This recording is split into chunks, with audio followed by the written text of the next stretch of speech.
दोस्तों, आपको तो पता ही है कि बिहार में फिलहाल अभी राहुल गांधी की वोट अधिकार यात्रा निकल रही है। लेकिन इन सब के बीच खबर यह निकल कर आई कि विपक्ष महाभियोग की कार्रवाई करने जा रहा है चुनाव आयोग के खिलाफ। लेकिन खबर सिर्फ ये नहीं, अब महाभियोग की कार्रवाई होगी नहीं चुनाव आयोग के खिलाफ। आप कहेंगे विपक्ष ने सरेंडर कर दिया क्या? नहीं, दरअसल राहुल गांधी ने एक बयान दिया। उस बयान ने मोदी सरकार को अंदर तक हिलाकर रख दिया। वो बयान है, मैं आपको दिखाऊंगा।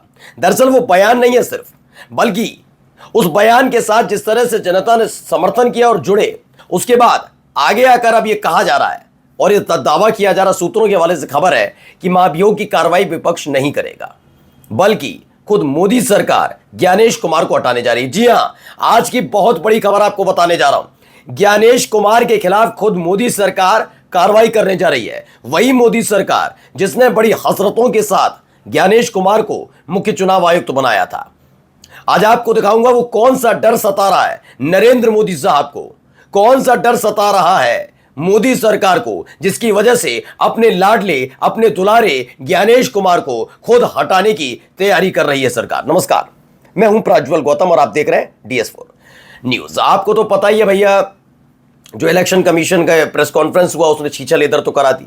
हर कोई ये कह रहा है कि देखिए, आप पे जानकारी नहीं है, आप बिल्कुल सरकार के इशारे पर काम कर रहे हैं, सबको पता है, सबको पता है, लेकिन उसकी नुमाइश नहीं करनी चाहिए थी।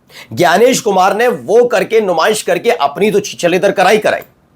जिन लोगों की वजह से वो चुनकर बने हैं, जिनकी हिमायत से वो बने हैं चुनाव आयुक्त, उनकी भी समझदारी पर अब सवाल उठने लगा है। मतलब इस समझदारी पर तो सवाल वैसे भी नहीं उठना चाहिए, जिस चीज के लिए लाए गए थे कर तो अच्छे ही रहे अंदर का, लेकिन चुप ही रहनी चाहिए। कुछ कुछ लोगों की जुबान जो होती है ना, वो साथ नहीं देती। ज्ञानेश कुमार की जुबान साथ नहीं दे पाई। एक तो राजेश खन्ना बन रहे थे, सबने देखा डायलॉग, जिनके पास रोटी नहीं होती, जिनके पास रहने के लिए घर नहीं होता, उनका नंबर 000 होता है, मालूम है ना, कह रहे थे।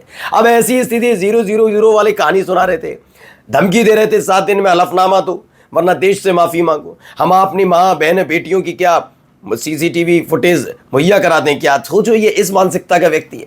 अब हुआ क्या है, खबर ये आई कि महाभियोग की कार्रवाई की जाएगी विपक्ष की तरफ से। अभी आया ये सोर्सेज से खबर निकली कि विपक्ष के महाभियोग लाने से पहले ही चीफ इलेक्शन कमिश्नर की घटिया प्रेस कॉन्फ्रेंस के बाद मोदी सरकार ज्ञानेश कुमार को खुद ही निकालने वाली है।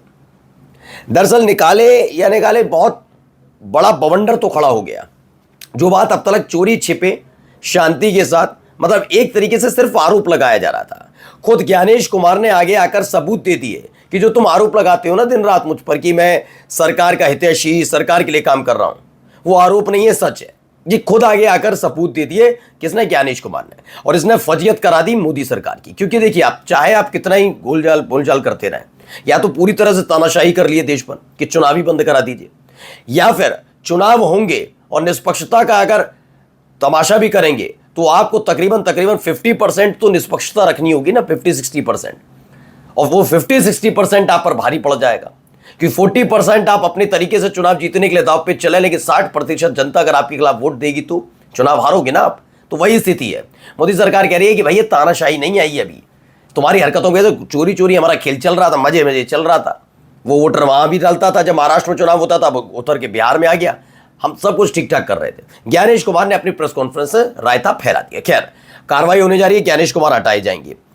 अब जरा एक वीडियो देख लीजिए पहले। तो यहाँ आलोक शर्मा है, कांग्रेस प्रवक्ता है, लेकिन उन्होंने दिखाया दृश्य देखने के बाद वोट चोरों को नींद नहीं है। भीड़ आप देख सकते हैं, देखिए ये क्लियर तस्वीर है। ये वैसी वाली भीड़ नहीं है कि आदेश जारी किया गया हो। वैसे भी जहां पर ये हो रही है वहां सरकार ही नहीं है इंडिया गठबंधन की, यानी कि बिहार में चल रही है, बिहार में नीतीश और BJP की सरकार चल रही है, तो इतनी भीड़ वहां पर इकट्ठा हुई है। ये वैसी वाली भीड़ नहीं है कि आना वरना नौकरी से हाथ धो बैठो, को मोदी की रैली में बुलाया गया था, रोड शो में बुलाया गया था, वैसी वाली नहीं है। वहां बुलाई जाती है भाड़े पर भीड़, यहां पर नहीं। राहुल गांधी की रैली में इस भीड़ को देखकर यकीन, पता नहीं वोट चोर कह रहे हैं जो जैसे भी शब्द कह, लेकिन मैं स्पष्ट बताता हूं, BJP के नेताओं को नींद नहीं आ रही। BJP वाले बहुत परेशान चल रहे हैं कि धर्मांधता के नाम पर हिंदू मुसलमान करके तमाम तमाशे करके भी इतनी भीड़ इकट्ठी नहीं कर पाए।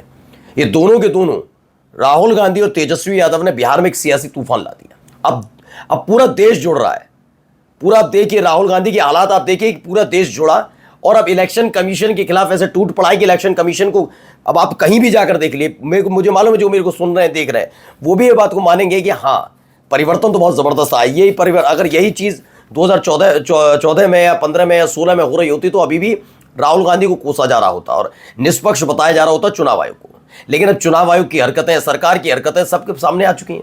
इसलिए खोलकर जिससे बात करो वो कह रहे नहीं यार चुनाव आयोग पागल वागल के क्या हरकत है, क्या क्यों करने की जरूरत थी प्रेस कॉन्फ्रेंस, क्या जरूरत, कितना फूल प्रेस कॉन्फ्रेंस थी, कोई जानकारी छोड़कर सब थी उसमें। अब ये चीजें लोग जुड़ रहे हैं इससे। अब आइए राहुल गांधी ने एक बयान दिया, सुनिए। तो भैया ये गया जी में गए, बिहार में गया जी में देर शाम को पहुंचे थे, हल्की हल्की बारिश भी हो रही थी, वहां पर राहुल गांधी ने बयान दिया। उन्होंने कहा तीनों इलेक्शन कमीशन सुन लें, और इलेक्शन कमिश्नर तीनों का मतलब ज्ञानेश कुमार के अलावा जो दोनों है वो भी। अभी नरेंद्र मोदी की सरकार है और आप उनके लिए काम कर रहे हैं, लेकिन एक दिन आएगा जब देश और बिहार में इंडिया गठबंधन की सरकार होगी, फिर हम आप तीनों को देखेंगे, आपके खिलाफ कार्रवाई होगी। वोट अधिकार यात्रा में नेता विपक्ष राहुल गांधी, यानी महाभियोग की कार्रवाई विपक्ष नहीं कर रहा, लेकिन सरकार इन्हें हटाएगी, क्योंकि इनको पता है कि एक ऐसे व्यक्ति को रखने से बेहतर उस आदमी की विदाई बहुत अच्छी है जो आपको बार बार आपकी फजीयत कराए, आपकी राज फाश कर दे, सबके सामने रख दे। इसलिए अब कहा जा रहा है कि भैया इनको हटा दिया जाए, और क्योंकि आने वाले वक्त में ये और फजीयत करा सकते हैं। वहीं राहुल गांधी की तरफ से ऐलान कर दिया कि भाई कार्रवाई तो जबरदस्त होगी और भयंकर कार्रवाई होगी, क्योंकि जिस तरह, और मेरा भी मानना है, देखिए हमारा देश क्या है, हमारा देश विश्व का सबसे बड़ा लोकतांत्रिक देश है, मैं बार बार कहता हूं। और लोकतंत्र की सबसे पहली शर्त क्या होती है? निष्पक्ष चुनाव, और चुनाव कराने की जिम्मेदारी होती है चुनाव आयोग की। और जब चुनाव आयोग की ऐसा हो, ज्ञानेश कुमार जैसा, तो फिर आप क्या निष्पक्षता की उम्मीद कर पाएंगे? बताइए। और ये मैं नहीं कह रहा हूं, अब तो कहीं पर भी आप लिख दीजिए ज्ञानेश कुमार, देखिए एक आप जाइए सोशल मीडिया पर लिख दीजिए ज्ञानेश कुमार फेसबुक, आपको तुरंत मिल जाएंगे उसका मतलब कि ज्ञानेश कुमार के बारे में कितना अच्छा सोचा जा रहा है, ज्ञानेश कुमार ने किस तरीके से कितनी शोभा, कितनी शान बढ़ा दी इलेक्शन कमीशन की, आपको पता लग जाए। चलिए एक और बड़ा दावा किया जा रहा है, नरेंद्र मोदी साहब का भी एक डर बताया गया है। डर पहले मैं आपको दिखाता हूं क्या है।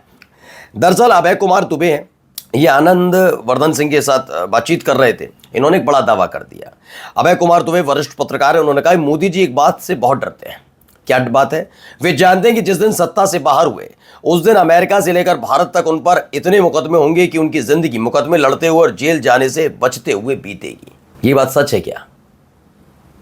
क्योंकि जिस तरह की छटपटाहट नरेंद्र मोदी साहब में देखने को मिल रही है, ये बात हकीकत है। क्या यही एक वजह है जिसके चलते कुर्सी छोड़ने से बचते नजर आते हैं, और कुर्सी छोड़ना भी चाहते हैं तो वो चाहते हैं कि वो अमित शाह को मिल जाए? यही डर है ना, उनको डर लगता है कि अगर अभी कुर्सी मैंने छोड़ी प्रधानमंत्री की तो उसके खिलाफ, मेरे खिलाफ कार्रवाई शुरू हो जाएंगी। लेकिन अगर अमित शाह प्रधानमंत्री बने तो उन कार्रवाइयों को रोका जा सकता है। क्या इसीलिए जबरदस्ती अमित शाह को प्रधानमंत्री बनाने पर जोर दिया जा रहा है? ये पहला सवाल। और दूसरा सवाल, जाने देना एक बार, देखते हैं। अब रहेगी एनडीए की सरकार, रहे मालूम है, रहे एनडीए की सरकार, बीजेपी का ही कोई नेता प्रधानमंत्री रहे, लेकिन अमित शाह प्रधानमंत्री नहीं रहे, मोदी को भी इस्तीफा देना पड़ा, तो भी ऐसे ही हालात पैदा होंगे। ये लिख कर ले लीजिए। नमस्कार।